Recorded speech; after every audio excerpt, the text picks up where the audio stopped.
आज तारीख क्या है? 21 मार्च 2024। आज का करंट अफेयर स्टार्ट करते हैं, है ना। फर्स्ट क्वेश्चन बहुत इंपॉर्टेंट आज का एक क्लास रहने वाला है। कहता है कि विश्व वायु गुणवत्ता रिपोर्ट 2023 जारी किया जाता है 2024 में। ठीक है, एक साल का पूरा डेटा को इकट्ठा करके और 2024 में जारी किया जाता है। क्या है? विश्व वायु गुणवत्ता रिपोर्ट 2024-23। दुनिया की सबसे प्रदूषित राजधानी, सबसे गंदा प्रदूषित पर्यावरण के अनुसार से, ठीक है, हवा प्रदूषण के अनुसार से सबसे प्रदूषित राजधानी कौन बना है? Delhi, Beijing, Paris, New York. पहले देख लो किस देश की राजधानी। तो नई दिल्ली आपका भारत की राजधानी है, बीजिंग चीन की राजधानी है, पेरिस फ्रांस की राजधानी है, और न्यूयॉर्क ये राजधानी नहीं है, शहर है ना। किसकी शहर है? अमेरिका के एक इंपॉर्टेंट शहर है। तो इसका राइट आंसर हो जाएगा दिल्ली। यानी विश्व का सबसे प्रदूषित राजधानी 2023 में कौन रहा? तो नई दिल्ली रहा। ठीक है ना बच्चे, कौन रहा? नई दिल्ली रहा। आइए अब इसके बारे में बहुत डिटेल्स देखते हैं। कहता है विश्व वायु गुणवत्ता रिपोर्ट, है ना, विश्व वायु गुणवत्ता रिपोर्ट जिसको बोला जाता है world air quality report, world air quality report. नई रिपोर्ट जारी किया है जिसके अनुसार दिल्ली दुनिया का सबसे प्रदूषित राजधानी है। शहर नहीं है बच्चे, राजधानी। सबसे प्रदूषित राजधानी दिल्ली है। ठीक है, आइए कहता है इस रिपोर्ट को स्विट्जरलैंड के एक संगठन IQ एयर द्वारा प्रकाशित किया जाता है। ये जो रिपोर्ट बनाया, ठीक है, जिसमें कहा कि दुनिया का सबसे प्रदूषित राजधानी दिल्ली है, ये रिपोर्ट कौन बनाई, यानी किसने कहा? तो ये कहा था एक स्विट्जरलैंड का एक संगठन है। इस संगठन का नाम है IQ एयर। इसी रिपोर्ट जारी किया और कहा कि दुनिया का सबसे प्रदूषित राजधानी दिल्ली है। कहता है कि 2018 से अभी तक 4 बार दिल्ली दुनिया की सबसे प्रदूषित राजधानी रही है, लगातार रह रहा है। ठीक है ना। भारत का औसत वार्षिक PM यानी पार्टिकुलर मैटर, इसको क्या कहा जाता है? Particular matter. PM मतलब यहाँ पे, है ना, पार्टिकुलर मैटर होगा। क्या होगा? पार्टिकुलर मैटर, यानी हवा की गुणवत्ता जांच करने के लिए पार्टिकुलर मैटर यूज किया जाता है। ठीक है ना। जैसे लंबाई को, कितना लंबाई है उसको पता करने के लिए एक स्केल का यूज करते हैं, मीट्री स्केल का, कि कितना लंबा है ना। तो यहाँ पे एयर की गुणवत्ता जांच करने के लिए कितना पार्टिकुलर मैटर को जांच किया जाता है। ये 2.5 से लेकर के इतना माइक्रोग्राम प्रति घन मीटर, यानी 1 घन मीटर में इतना माइक्रोग्राम आपको क्या मिलेगा? धूलकण मिलेगा। ठीक है ना। आइए, तो ये दिल्ली सबसे प्रदूषित है। कहता है कि बांग्लादेश, हाँ,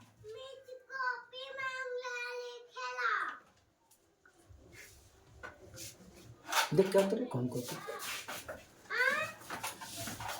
बांग्लादेश दुनिया में सबसे प्रदूषित देश रहा। बांग्लादेश दुनिया का सबसे, देश की बात, शहर की बात हो गई, राजधानी की बात होगी नई दिल्ली। सबसे प्रदूषित, पूरा विश्व में सबसे प्रदूषित गंदा शहर अगर कोई है, ठीक है ना, एयर के हिसाब से, ये नहीं कि गंदा क्राइम के हिसाब से, एयर के हिसाब से, तो इसका राइट आंसर क्या होगा? बांग्लादेश। दूसरा हमारे पड़ोसी देश पाकिस्तान है, और तीसरा हम खुद हैं, यानी भारत। दूसरा स्थान पे कौन है बच्चे? पाकिस्तान। और तीसरा स्थान पे, है ना, भारत है। तो पहला स्थान पे सबसे गंदा देश बांग्लादेश, दूसरा स्थान पे पाकिस्तान, और तीसरा भारत है। ठीक है। और सबसे अगर एक शहर महानगरीय क्षेत्र की चर्चा किया जाए तो बिहार है। और बिहार के कौन सा शहर? बेगूसराय। बेगूसराय सबसे प्रदूषित महानगरीय क्षेत्र है। जैसे गया एक महानगरीय क्षेत्र है ना, इमामगंज भी एक नगरीय, वो महानगरीय नहीं है, नगरीय क्षेत्र है। तो उस प्रकार से क्या, कौन सा कॉपी स्कूल ये बोल रहे हैं, मम्मी से मंगा बेटा, जाओ। है ना, दुनिया की सबसे प्रदूषित महानगरीय क्षेत्र करार दिया है किसको? बेगूसराय को। बेगूसराय बिहार का एक जिला है जिसका नाम है, बेटा लगा देना, बिहार का एक जिला है जिसका नाम है बेगूसराय, है ना, सबसे प्रदूषित नगरीय क्षेत्र। अब बताइए सबसे प्रदूषित राजधानी दिल्ली, सबसे प्रदूषित देश, दूसरा स्थान, तीसरा स्थान, ठीक है ना, याद हो रहा है ना।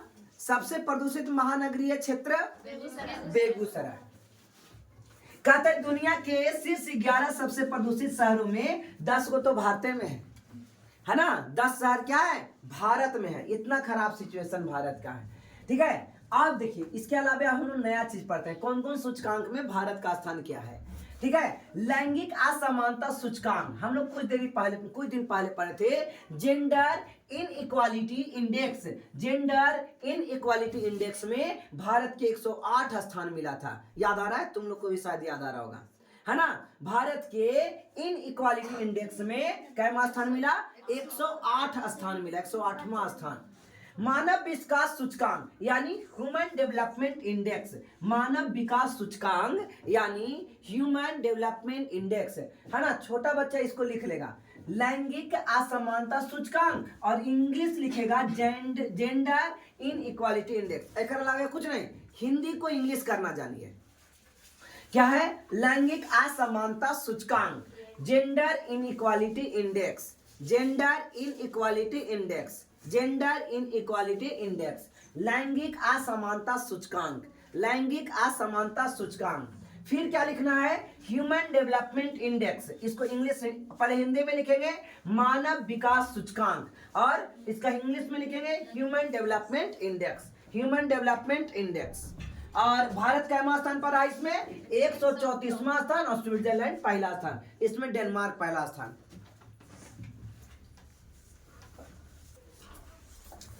तो इस प्रकार से हमने क्या देखा, लैंगिक असमानता इंडेक्स में भारत 108वां स्थान पर, डेनमार्क पहला स्थान पर। और विकास मानव विकास सूचकांक है ना, ह्यूमन डेवलपमेंट इंडेक्स में भारत 134वां स्थान और स्विट्जरलैंड पहला स्थान मिला। ठीक है बच्चे, आगे बढ़ा जाए। भ्रष्टाचार धारणा सूचकांक यानी corruption perception index, corruption perception index में भारत का 93वां स्थान मिला, और पहला स्थान किसका है, डेनमार्क का। किसका, डेनमार्क का। अगला है आर्टन कैपिटल पासपोर्ट इंडेक्स में भारत का 66वां स्थान मिला, पहला यूएई का। फिर है वायु परिवर्तन प्रदर्शन सूचकांक में भारत का 7वां स्थान, और पहला स्थान तो कोई देश को नहीं मिला, डेनमार्क को 4था स्थान मिला, एस्टोनिया को 5वां स्थान, और फिलीपींस को 6ठा। लोकतंत्र सूचकांक है ना, यानी डेमोक्रेसी इंडेक्स में भारत का 41वां स्थान मिला, पहला स्थान नॉर्वे का। यानी कि चुनाव ना होता है तो सबसे अच्छा सही है। Henley passport index, Henley passport index में पहला स्थान है ना जापान को मिला, सिंगापुर ये सबको मिला। ठीक है। अंतरराष्ट्रीय बौद्धिक संपदा सूचकांक, अंतरराष्ट्रीय बौद्धिक संपदा सूचकांक यानी international intellectual properties, international intellectual properties में भारत को 42वां स्थान, और यूएसए को यानी दिमाग वाला पहला स्थान यूएसए को। तेंदुआ रिपोर्ट सूचकांक में भारत में तेंदुआ कितने हैं, 13,874। ये क्लास में हुआ था। तेंदुआ रिपोर्ट में सबसे अधिक तेंदुआ मध्य प्रदेश में, किसमें है, मध्य प्रदेश में तेंदुआ सबसे अधिक है। आइए आज का क्वेश्चन नंबर 2 करते हैं बच्चे। कहता है सैन्य अभ्यास टाइगर ट्राइम्फ, टाइगर ट्राइम्फ 2024, 24 लिखा है, इसका मतलब 2024 का आयोजन भारत और किस देश के बीच शुरू हुआ। ऑप्शन है Bharat Japan, Bharat Indonesia, Bharat America, Bharat Bangladesh. तो tiger triumph, tiger triumph, tiger triumph, tiger triumph ये भारत और अमेरिका के बीच, भारत और अमेरिका के बीच टाइगर ट्राइम्फ एक्सरसाइज स्टार्ट किया गया। टाइगर ट्राइम्फ एक्सरसाइज किसके बीच, भारत और अमेरिका के बीच। एक्सरसाइज टाइगर ट्राइम्फ किसके बीच, भारत और अमेरिका के बीच। आइए इसके बारे में अब डिटेल्स जानते हैं। कहते हैं भारत और अमेरिका के बीच भागीदारी को बढ़ाने के लिए त्रिसेवा मानवीय सहायता आपदा राहत और आपदा राहत सैन्य अभ्यास टाइगर ट्राइम्फ 24 का आयोजन किया जा रहा है। 18 से 31 मार्च 2024 तक पूर्वी समुद्र तट, पूर्वी समुद्र तट यहाँ पे है बच्चे, है ना, याद होगा ये चीज मैप में कि पूर्वी समुद्र तट, जिसमें यहाँ से एक गोवा से ऊपर कहा जाता था कोंकण तट। क्या कहा जाता था? कोंकण तट। और इसके नीचे कौन सा तट? मालाबार तट। ये वाला कोंकण तट हो गया, ये वाला कोंकण तट हो गया, और ये हो गया मालाबार तट। इधर कौन सा? कोरोमंडल तट। ये क्या है? कोरोमंडल तट। और ये उत्तरी सरकार तट। ओके, तब पूर्वी तट पर हो रहा है। कहां पे? पूर्वी। तब पूर्वी तट इधर हो गया, यानी इस तट पर या तो उत्तरी सरकार तट या फिर कोरोमंडल तट पर ये हो रहा है। ठीक है ना? कहता है टाइगर ट्रायम्फ का पहला संस्करण 2019, यानी अभी नया ही है, अभी 5 साल कंप्लीट किया। भारत और अमेरिका के बीच होने वाले प्रमुख युद्धाभ्यास है ना, जिसमें भारत और अमेरिका के बीच कौन कौन होता है? तो एक होता है वज्र प्रहार, भारत और अमेरिका के बीच युद्धाभ्यास वज्र प्रहार। ये सब आप लोग लिखिएगा, बड़े लोग क्या लिखेंगे? ब्रज प्रहार। किसके बीच? भारत और अमेरिका के बीच। वज्र प्रहार भारत अमेरिका। युद्ध अभ्यास भारत अमेरिका। अभ्यास Tarkash Bharat America. Cope India Bharat America. Malabar 4 गो, या ना, इसको कहते हैं क्वाड। क्या बोलते हैं? क्वाड के अंतर्गत कौन कौन आता है? Bharat, America, Japan, Australia. Quad माने 4 गो। क्वाड के अंतर्गत 4 देश हैं, Bharat, America, Japan, Australia. Bharat, America, Japan, Australia. ठीक है बच्चे? तो इस प्रकार से आपने ये लिख लिया होगा। आइए, मैत्री अभ्यास भारत और थाईलैंड के बीच। मैत्री अभ्यास किसके बीच? भारत और थाईलैंड के बीच, है ना। अभ्यास अयुत्या भारत और थाईलैंड के बीच। अभ्यास अयुत्या भारत और थाईलैंड के बीच। दोस्ती भारत, मालदीव और श्रीलंका। दोस्ती भारत, मालदीव और श्रीलंका। मित्र शक्ति भारत और श्रीलंका। मित्र शक्ति भारत और श्रीलंका। समुद्र शक्ति भारत और इंडोनेशिया। समुद्र शक्ति भारत और इंडोनेशिया। समुद्र शक्ति भारत और इंडोनेशिया। तो आप इसको याद कर लीजिएगा, रट्टा मार लीजिएगा। ठीक है ना? चलिए, इस प्रकार से इक्वेरिन भारत और मालदीव के बीच। इक्वेरिन भारत और मालदीव के बीच। नोमैडिक भारत और मंगोलिया के बीच। नोमैडिक एलिफेंट भारत और मंगोलिया के बीच। डस्टलिक भारत और उज्बेकिस्तान के बीच। खंजर भारत और किर्गिस्तान के बीच। ऑपरेशन बोल्ड कुरुक्षेत्र भारत और श्रीलंका, सिंगापुर के बीच। ठीक है ना? तो आप इसको भी जल्दी जल्दी उतारिए।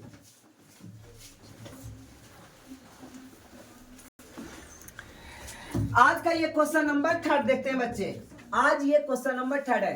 कहता है लोकसभा चुनाव अभी वर्तमान चलेगा कुछ दिन में, लोकसभा इलेक्शन, है ना। लोकसभा चुनाव से पहले मतदाताओं के लिए चुनाव आयोग द्वारा, किसके द्वारा? चुनाव आयोग द्वारा, इलेक्शन कमीशन ऑफ इंडिया के द्वारा कौन सा ऐप लॉन्च किया गया है?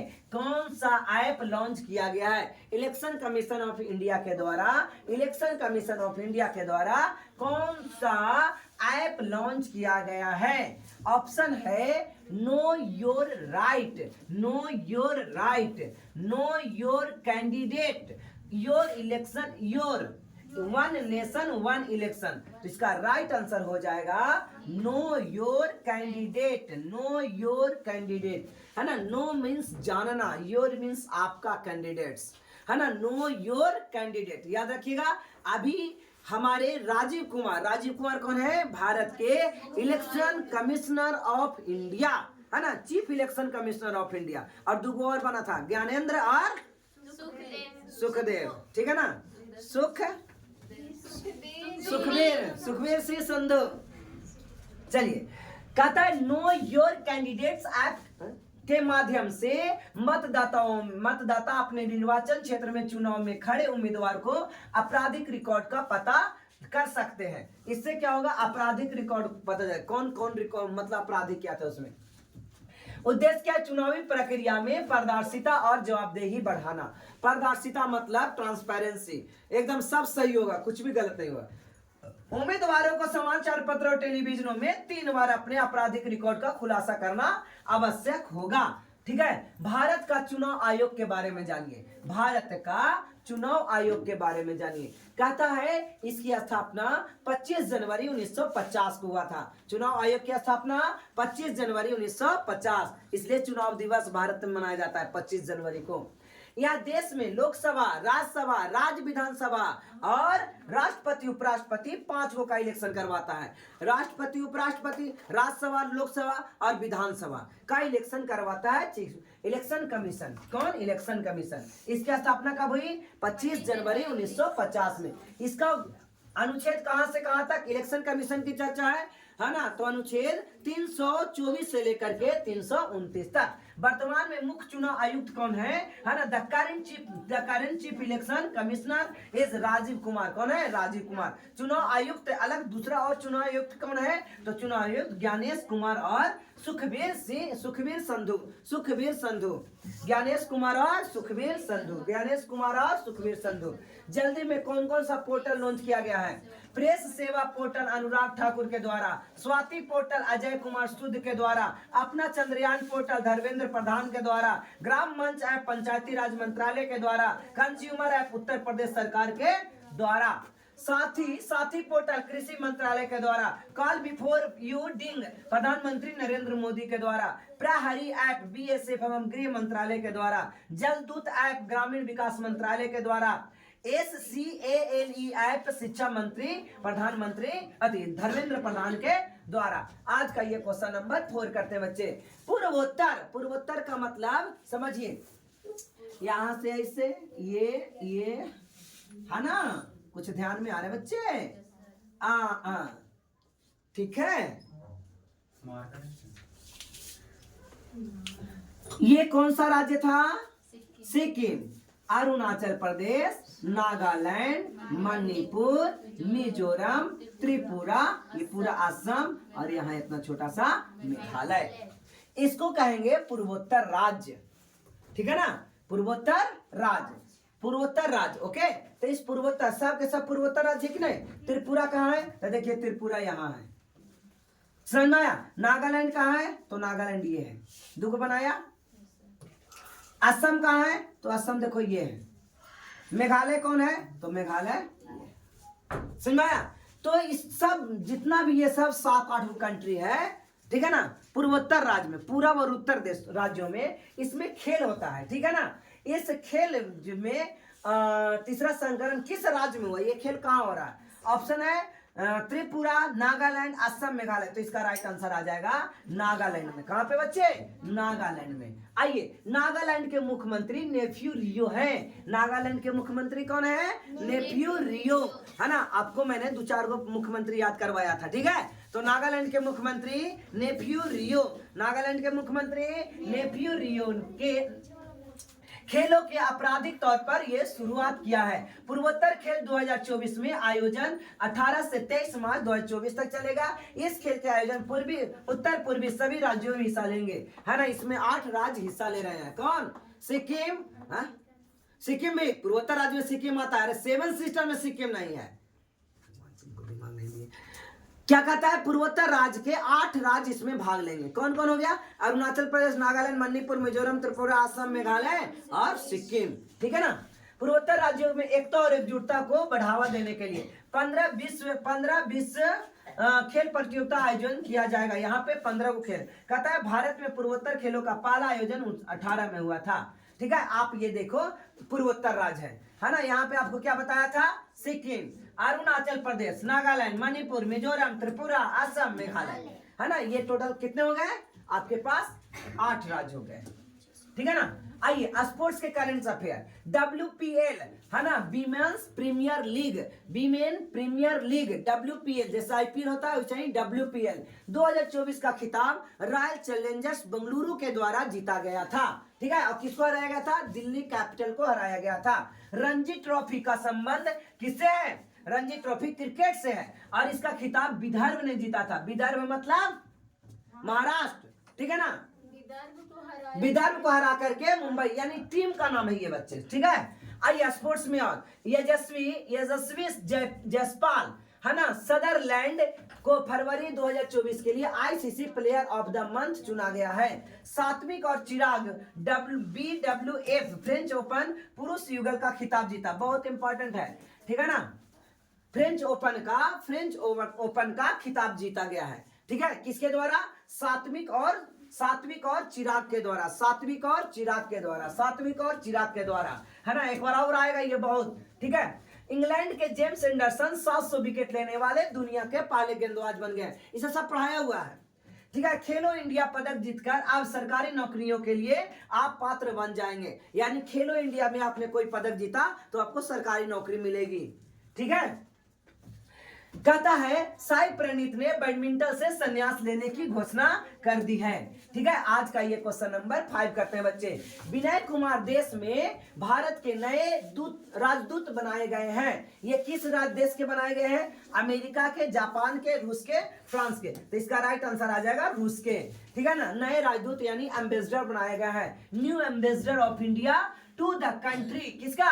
कौन बने? विनय कुमार। तो Vinay Kumar has been appointed as the new ambassador of India to the country. America, Japan, रूस, फ्रांस। तो इसका राइट आंसर रूस हो जाएगा। क्या होगा बच्चे? रूस। आइए देखते हैं। तो भारत के विनय कुमार को रूस के लिए नया देश का नया राजदूत, यानी राजदूत को इंग्लिश में क्या बोलते हैं? एम्बेसडर नियुक्त किया गया है, ठीक है ना। विनय कुमार अब तक म्यांमार में भारत के एम्बेसडर थे। पहले ये म्यांमार के भारत के एम्बेसडर थे, अब ये रूस के एम्बेसडर होंगे। कहता है रूस के राजदूत के रूप में वह पवन कपूर का स्थान लेंगे। कहता है विनय कुमार 2018 से 20 तक अफगानिस्तान में भारतीय डिप्लोमेट के तौर पर भी काम किया है। कहता है वे भारतीय विदेश सेवा IFS, बहुत इंपॉर्टेंट है, इसको आप लोग जानना चाहिए। IFS Indian foreign service, IFS Indian foreign service. जब आप UPSC का एग्जाम दीजिएगा तो IAS, RAS और IFS, IPS ये सब पद अलग अलग कैटेगरी में मिलता है। जैसा रैंक मिलेगा उस प्रकार से आप अधिकारी बनेंगे, ठीक है। तो ये बहुत बड़ा अधिकारी पद है। भारतीय, यहाँ पे क्या हो जाएगा? भारतीय विदेश सेवा, भारतीय विदेश सेवा, ठीक है ना। इंडियन फॉरेन सर्विस, IFS का फुल फॉर्म इंडियन फॉरेस्ट नहीं, इंडियन फॉरेन माने विदेश, इंडियन फॉरेन सर्विस IFS, ठीक है। ये अधिकारी थे। आइए रूस के बारे में जानते हैं। तो रूस के राष्ट्रपति रूस के राजधानी मॉस्को, सही बच्चों को याद है ना? रूस के राजधानी मॉस्को। और रूस के राष्ट्रपति व्लादिमीर पुतिन, ये कितनी बार राष्ट्रपति बने हैं? 5वीं बार। प्रधानमंत्री मिखाई मिशुस्टीन। और मुद्रा रूबल, रूस का मुद्रा रूबल। छोटा बच्चा इसको नोट कर लेगा। रूस के मुद्रा रूबल। और रूस के संसद को ड्यूमा कहते हैं। रूस के संसद को क्या कहते हैं बच्चे? ड्यूमा। रूस के संसद को ड्यूमा। और रूस का मुद्रा रूबल। और रूसी संसद ड्यूमा। आइए देखते हैं और नियुक्तियां। कहता है तुर्कमेनिस्तान के जो एम्बेसडर बने हैं वो मधुमिता हजारिका। अंगोला, हल्ला नहीं। अंगोला के जो एम्बेसडर बने हैं, है ना, उनका नाम है विधु पी नायर। चेक गणराज्य के रवीश कुमार। डेनमार्क के मनीष प्रभात। और ग्रेनेडा और डोमिनिका के प्रदीप राज पुरोहित यानी एम्बेसडर बने हैं। फिनलैंड के हेमंत एच कोटालवार। और उज्बेकिस्तान के अस्मिता पंत। बुरुंडी के उपेंद्र सिंह रावत। गिनी बिसाऊ के दिनकर अस्थाना। मोजाम्बिक के रॉबर्ट सेट किंगटॉन, है ना। आप खाली नाम सुनिए, बाकी आपको याद करने की इतना जरूरत नहीं, जो नया बना उसी का जरूरत है, ठीक है ना बच्चे। चीन ग्लेशियर में किसी भी ऑपरेशन पोस्ट के तैनात होने वाली पहला महिला चिकित्सा अधिकारी कैप्टन फातिमा वसीम बनी है। बताइए, मुस्लिम है और ये सबसे पहली बार बनी इतना ठंडा जगह पर ऑपरेशन पोस्ट। एक सियाचिन में लड़ाई के लिए तैयार है और युद्ध में जो लोग घायल होंगे ना उनको इलाज करेंगी, ये सैनिकों को इलाज करने के लिए ये है, जिनका नाम क्या है? फातिमा वसीम, ठीक है ना। ये पहले कोई लेडीज जल्दी रहता नहीं था, और लेडीज रहता ही नहीं था। एक तो इतना ठंडा स्थान पर और युद्ध वाला इलाका में, ठीक है। सारे के सारे जेंट्स होते, डॉक्टर भी जेंट्स होते थे और ये, लेकिन ये पहली महिला डॉक्टर बनी है, ठीक है ना। मंगल ग्रह पर रोवर को संचालित करने वाले पहले भारतीय महिला डॉक्टर अक्षता कृष्णा मूर्ति बनी है। समलैंगिक विवाह को पंजीकरण करने वाली पहला दक्षिण एशियाई देश नेपाल बना है। स्वदेशी लड़ाकू विमान तेजस उड़ाने वाले पहले प्रधानमंत्री नरेंद्र मोदी बने हैं। तेजस को ये उड़ाए थे, समझ मारा ना। इस लड़ाकू विमान है। स्टम्प पेपर की कलर कोडिंग करने वाला पहला राज्य पंजाब बना था। विश्व का सबसे बड़ा उक्कल साइट सौर ऊर्जा संयंत्र अबू धाबी यूएई में लगाया गया।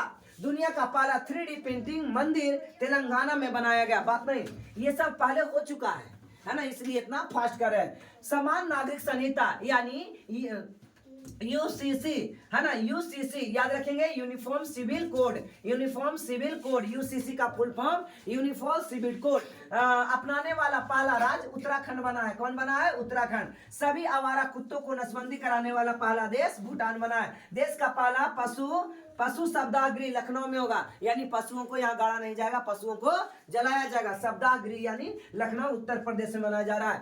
ठीक है, आईएसओ द्वारा प्रमाणित आईएसओ सर्टिफिकेट प्राप्त करने वाला पहला महिला पुलिस स्टेशन भोपाल बना है। भारत का पहला हरित ऊर्जा पुरातत्व स्टेशन तट मंदिर तमिलनाडु में अवस्थित है, ये बना। आइए आज का क्वेश्चन नंबर 6 देखते हैं बच्चे। कहता है तेलंगाना के राज्यपाल और पुदुचेरी के उप राज्यपाल के अतिरिक्त प्रभार किसे दिया गया है? सीपी राधाकृष्णन को, पीएस श्रीधरन पिल्लई को, विश्वभूषण हरिचंदन को या थावर चंद गहलोत को? तो आंसर हो जाएगा सीपी राधाकृष्णन को। किनको मिला? सीपी राधाकृष्णन को। कहता है राष्ट्रपति द्रौपदी मुर्मू ने झारखंड के राज्यपाल सीपी राधाकृष्णन को तेलंगाना और पुदुचेरी यानी झारखंड के राज्यपाल कौन है? सीपी राधाकृष्णन। सीपी अब ये 3 जगहों के राज्यपाल होंगे, एक झारखंड, तेलंगाना और एक केंद्र शासित प्रदेश यूनियन टेरिटरी का। ठीक है ना, याद रखिएगा। वहां डिप्टी गवर्नर बनता है। क्या बनता है? आइए, इससे पहले तमिलिसाई सुंदराजन तेलंगाना के राज्यपाल थे, जो अभी क्या दी थी? कल ही त्याग पत्र दी थी। पीसी राधाकृष्णन झारखंड के 10वें और वर्तमान राज्यपाल हैं। राधाकृष्णन कहता 2016 से 19 तक अखिल भारतीय कायर बोर्ड के अध्यक्ष भी रह चुके हैं। सभी राज्यों के राज्यपाल, अब आप देख सकते हो आंध्र प्रदेश के राज्यपाल कौन है? आंध्र प्रदेश के राज्यपाल एस अब्दुल नाजिर। अरुणाचल प्रदेश के राज्यपाल कैवल्य त्रिविक्रम परनाइक। असम के गुलाब चंद कटारिया। बिहार के राजेंद्र विश्वनाथ अल्लेकर। ये नोट कर लेना बच्चे, बिहार के राज्यपाल कौन है? राजेंद्र विश्वनाथ अल्लेकर। बिहार का राज्यपाल राजेंद्र विश्वनाथ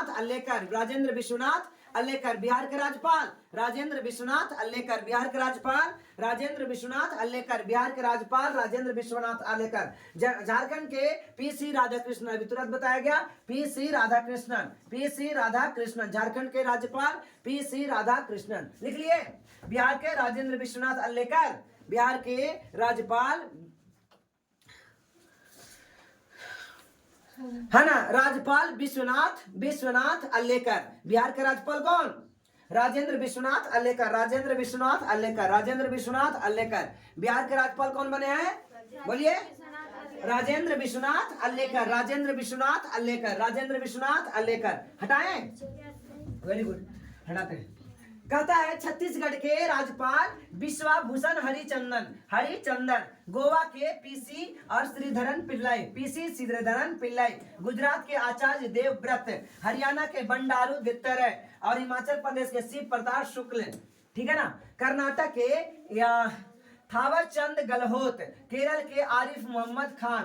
मध्य प्रदेश के मंगू भाई छगन भाई पटेल। महाराष्ट्र के रमेश बैस। मणिपुर के सुश्री अनुसुईया उइके। मेघालय के फागू चौहान। पहले बिहार के होते थे, नहीं याद आ रहा है ना, सब घूमते रहते, कभी इनने कभी उनने, तो पहले बिहार के थे फागू चौहान। मेघालय के फागू चौहान। मिजोरम के डॉक्टर कंभनपति हरि बाबू। नागालैंड के ला गणेशन। ओडिशा के रघुवर दास याद आ रहा है, ये झारखंड के हुआ करते थे उड़ीसा। ठीक है ना। और फिर ये रघुवर दास कहाँ चले गए? ओडिशा में। चलिए और है यार। राजस्थान के कालराज मिश्र। सिक्किम के लक्ष्मण प्रसाद आचार्य। तमिलनाडु के RN रवि। तेलंगाना के CV राधाकृष्णन। अभी तुरंत बताएगा, CP राधाकृष्णन। त्रिपुरा के नल्लू इंद्रसेन रेड्डी, उत्तर प्रदेश के श्रीमती आनंदीबेन पटेल, उत्तराखंड के गुरमीत सिंह और पश्चिम बंगाल के सीवी आनंद बोस। आज का ये क्वेश्चन नंबर 7 बहुत देर के बाद आया। कहता है किस देश के पोखरा जगह है नाम, ठीक है, पोखरा क्या है, जगह का नाम है। पोखरा को अपनी पर्यटन राजधानी बनाया है। कौन सा देश में पोखरा है? नेपाल, अफगानिस्तान, बांग्लादेश, भूटान। तो नेपाल की राजधानी काठमांडू, अफगानिस्तान की राजधानी काबुल, बांग्लादेश की राजधानी ढाका, भूटान की राजधानी थिम्पू। तो इस प्रकार से नेपाल में एक जगह है जिसका नाम क्या है, पोखरा। हमारे गांव में भी पोखरा है, ठीक है। तो इसकी राजधानी बनाएगी, ओरिजिनल राजधानी नहीं, राजनीतिक राजधानी नहीं, पर्यटन राजधानी बनाई गई। कौन सी राजधानी? पर्यटन राजधानी। कहता है नेपाल सरकार ने पोखरा को पर्यटन राजधानी बनाने का फैसला किया है। पर्यटन राजधानी घोषित करने से पोखरा को अंतर्राष्ट्रीय मंच का एक पहचान योग्य ब्रांड के रूप में स्थापित किया जाएगा। हम लोग ये नेपाल में 2 जगह जानते हैं, एगो नेपाल जानते हैं, नेपाल है, और वहां की एगो राजधानी काठमांडू है। आप जानिएगा पोखरा भी है। नेपाल के बारे में जानिए। तो नेपाल की राजधानी काठमांडू। राष्ट्रपति रामचंद्र पौडेल। प्रधानमंत्री पुष्प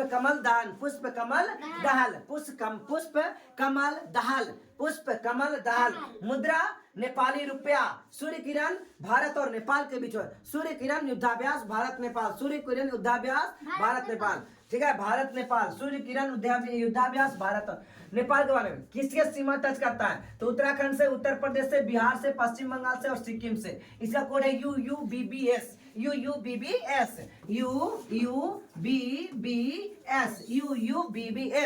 है ना।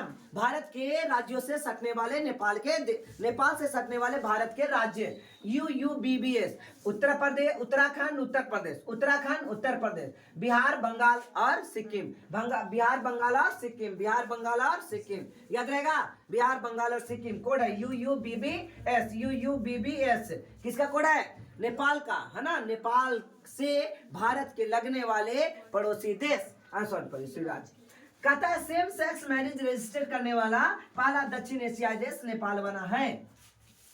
आज का ये क्वेश्चन नंबर 18 करते बच्चे। अंतरराष्ट्रीय प्रसन्नता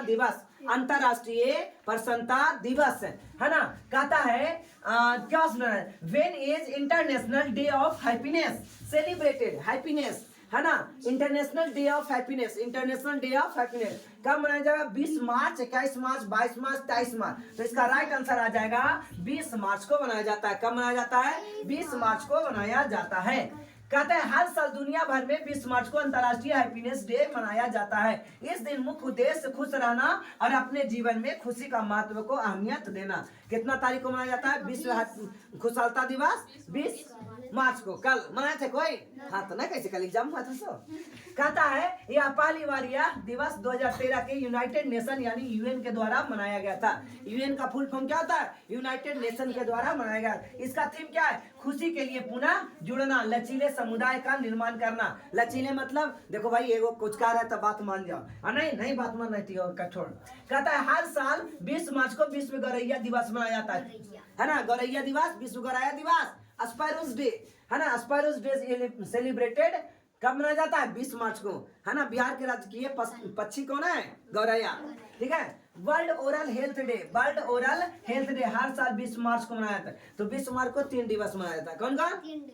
एगो हैप्पीनेस डे और गौरैया दिवस, और एगो वर्ल्ड ओरल हेल्थ डे, ठीक है। अब आइए मार्च में देखते हैं कौन कौन सी चीज मनाया गया। 1 मार्च को शून्य भेदभाव दिवस, इस बार दिन भेदभाव नहीं करना है। 1 मार्च को विश्व नागरिकता सुरक्षा दिवस। 3 मार्च को विश्व वन्य जीव दिवस, 3 मार्च को वन, और 3 मार्च को विश्व श्रवण दिवस। 4 मार्च को राष्ट्रीय सुरक्षा दिवस। 8 मार्च को अंतर्राष्ट्रीय महिला दिवस, सबसे इंपॉर्टेंट। 8 मार्च को अंतर्राष्ट्रीय महिला दिवस। 10 मार्च को CISF की स्थापना दिवस। 15 मार्च को, ये दूसरा इंपॉर्टेंट है ना, ये इंपॉर्टेंट।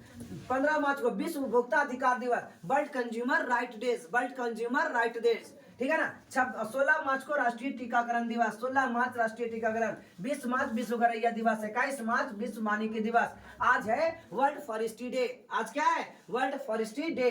21 मार्च को विश्व डाउन सिंड्रोम दिवस। 21 मार्च विश्व डाउन सिंड्रोम दिवस। 21 मार्च विश्व डाउन सिंड्रोम दिवस। 22 मार्च तीसरा BVI 22 मार्च तीसरा BBI विश्व जल दिवस, बस है ना, 22 मार्च विश्व जल दिवस। 23 मार्च ये भी इम्पोर्टेंट है बच्चे, मार्च वाला तो लिखाए थे सबको, लिखवाए थे ना।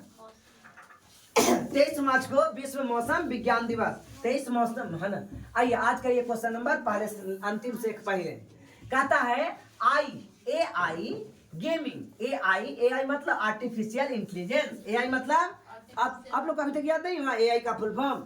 Artificial intelligence, artificial intelligence, artificial intelligence. कहता है AI गेमिंग एजेंट सीमा किसके द्वारा लॉन्च किया गया? माइक्रोसॉफ्ट, मेटा के द्वारा, गूगल, डीप माइंड के द्वारा, इन्फोसिस के द्वारा। तो इसका राइट आंसर आ जाएगा गूगल डीप माइंड के द्वारा। किसके द्वारा? Google DeepMind. सीमा, सीमा का फुल फॉर्म देखो बच्चे, तो क्या है सीमा का फुल फॉर्म?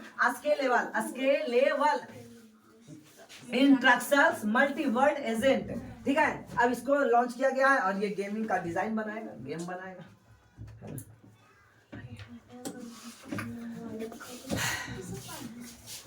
हाँ तब, हाँ तो वही होता है, डेली एक ही चीज होता है। अमेरिका स्थित कांग्रेसन नामक कंपनी ने डेविड नामक एक नया AI चैटबॉट बनाया था, आर्टिफिशियल इंटेलिजेंस चैटबॉट बनाया था। IIT इंडियन इंस्टीट्यूट टेक्नोलॉजी और रिलायंस इंफोकॉम ने मिलकर हनुमान नाम का एक AI आर्टिफिशियल इंटेलिजेंस बनाया था। दुनिया के पहली AI CEO मिक्का है, दुनिया के पहली AI CEO मिक्का है। कौन है? मिक्का है। अब 10-12 साल के बाद फिर से पढ़िएगा। भारत की पहली क्षेत्रीय AI न्यूज एंकर लिसा है। कौन है? लिसा। ये लेडीज नहीं है क्या, ये रोबोट है, ठीक है ना, लेकिन हम सुंदर लग रही है क्या। भारत का पहला AI स्कूल तिरुवनंतपुरम केरल में स्थापित किया गया, जिसका नाम क्या है? शांतिगिरी विद्या भवन। शांतिगिरी विद्या भवन AI स्कूल ही है, ठीक है। पढ़े वाला भी रहेगा क्या? नहीं। देखिए ये मास्टर साहब है ना। भारत की पहली कंपनी टीचर आइरिस के मतलब इसमें ये बनाया गया, ठीक है ना, सेकेंडरी का ये कार्य करती है। आइए आज का लास्ट क्वेश्चन, ठीक है। कहता है निशानेबाज अखिल योग सियोरान और अनीस भनवाला ने पुलिस GP में कौन सा मेडल जीता? Silver medal, bronze medal, gold medal, इनमें से कोई नहीं। तो इसका राइट आंसर आ जाएगा गोल्ड मेडल। देखिए ब्रॉन्ज मेडल आया ना, है ना। ब्रॉन्ज मतलब कांस्य पदक। क्या? कांस्य पदक, कांस्य पदक। कांसा किससे मिलकर के बनता है? कॉपर और टिन से मिलकर के बनता है, कॉपर और टिन से, है ना। पता चल रहा है ना, दिन भर में एक ही चीज पढ़ाई को कितना बार बार रिपीट किया जाता है, ठीक है। यह है निशानेबाज। निशानेबाज अखिल सयोरान है ना और अनीस भनवाला ने पुलिस ग्रांड फिक्स स्वर्ण पदक जीता, है ना। और ये पोलैंड में हुआ था। पुलिस ग्रांड फिक्स का आयोजन कहाँ किया गया? पोलैंड में किया गया। भारतीय राइफल और पिस्टल निशानेबाज पुलिस ग्रांड फिक्स में 2 स्वर्ण पदक से हासिल किए, ठीक है। आइए पिछला वाला है गृह मंत्रालय ने हाल ही में किस संगठन को गैर सरकारी घोषित? तो मुस्लिम लीग जम्मू कश्मीर में, मुस्लिम लीग जम्मू कश्मीर में। वैश्विक क्रिकेट भागीदारी के रूप में कोका कोला ने किसके साथ साझेदारी 8 साल आगे बढ़ाया है? तो ICC के साथ। ICC जब क्रिकेट मैच होगा तो कोका कोला का प्रचार वहां पे लगेगा। किसका प्रचार लगेगा? Coca Cola. अयोध्या अंतर्राष्ट्रीय हवाई अड्डा का नाम क्या करा गया है? महर्षि वाल्मीकि अंतर्राष्ट्रीय हवाई अड्डा। अयोध्या हवाई अड्डा का नाम बदल कर दिया गया महर्षि वाल्मीकि अंतर्राष्ट्रीय हवाई अड्डा। कहता है गृह मंत्रालय ने संसद भवन परिसर के सुरक्षा का जिम्मा किस फोर्स को सौंपा है? तो CISF को सौंपा है। किसको सौंपा? CISF। 85वां बैडमिंटन राष्ट्रीय चैंपियनशिप पुरुष का मुकाबला खिताब चिराग सेन ने जीता। किसने जीता? Chirag Sen. Serum Institute of India द्वारा निर्मित दूसरे मलेरिया वैक्सीन किसने परिक्वालिफाइड कर दिया है? WHO वर्ल्ड हेल्थ ऑर्गेनाइजेशन के द्वारा। BSE लिमिटेड के अध्यक्ष कौन बने हैं? प्रमोद अग्रवाल, ठीक है। कहता है मिड टेक मित्र पहल की शुरुआत किसने की? डॉक्टर मनसुख मंडाविया ने, डॉक्टर मनसुख मंडाविया ने किया। केंद्रीय कैबिनेट ने किस राज्य में दीघा सोनपुर को जोड़ने का पुल को मंजूरी दे दी? यानी ये दीघा सोनपुर पुल, यानी अब सोनपुर नदी पर भी एक पुल बनने जा रहा है। ये बिहार में है। कहाँ है? बिहार में। तो किसको नहीं पता है ना। कहता है संतोष झा किस देश के राजदूत बने? श्रीलंका के राजदूत कौन बने? संतोष झा। कहता है महिला प्रीमियर लीग 20 का खिताब किसने दिया? रॉयल चैलेंजर्स बेंगलुरु ने। कल वाला क्वेश्चन है बच्चे। कहता है संगीत कला निधि का आयोजन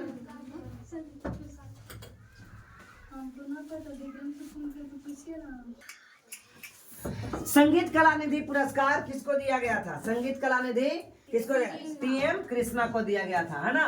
कहता है तमिल साई सौंदरराजन किस राज्य की राज्यपाल थी जो इस्तीफा दे दिया? तो आंसर तेलंगाना, ठीक है ना। संयुक्त सैन्य अभ्यास लामिनते किसके किसके बीच हुआ था? भारत और सेशल्स के बीच। सेशल्स की राजधानी कहाँ थी? विक्टोरिया। सेशल्स की राजधानी विक्टोरिया थी। व्लादिमीर पुतिन कौन सी बार रूस के राष्ट्रपति बने हैं? 5वीं बार। सब हो रहा है ना कल वाला, है ना। चुनाव आयोग ने राष्ट्रीय विकलांग व्यक्ति को आइकन के रूप में बनाया था। किसको? सीताराम देवी को। कल देखा था ना, हाथ नहीं था उनका। सरस्वती सम्मान 2023 का प्राइज किसको मिला है? प्रभा वर्मा को। किसको मिला? प्रभा वर्मा को, ठीक है। और स्टार्टअप महाकुंभ का शुरुआत कहाँ किया गया? नई दिल्ली में किया गया। कहाँ किया गया? नई दिल्ली में किया गया। कहता है पहली बार फार्मूला 4 कार रेसिंग, है ना, ये श्रीनगर में किया गया। कार रेसिंग देख रहे हैं ना, कल कैसा कार बना था। केंद्र सरकार ने स्पो पर्सन के रूप में किसे चुना गया है? तो किसे चुना है? शेफाली सरन को। आज का सवाल है विश्व वायु गुणवत्ता रिपोर्ट 2023 में दुनिया के सबसे प्रदूषित राजधानी कौन बनी है? कौन बनी? दिल्ली। कौन बनी? दिल्ली है, ठीक है।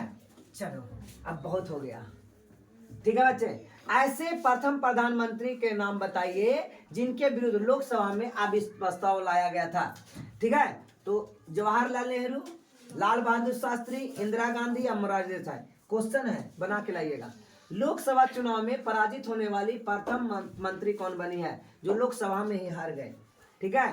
प्रथम पूर्णतः गैर कांग्रेसी प्रधानमंत्री कौन बने हैं? मोरारजी देसाई, ठीक है। भारत के प्रथम सिख प्रधानमंत्री कौन बने हैं? मनमोहन सिंह, ठीक है। अब तक लोकसभा के प्रस्तुत अविश्वास प्रस्ताव सबसे अधिक किस प्रधानमंत्री के पास लाया गया? ठीक है। तो आज बस इतना ही। सभी के लिए धन्यवाद।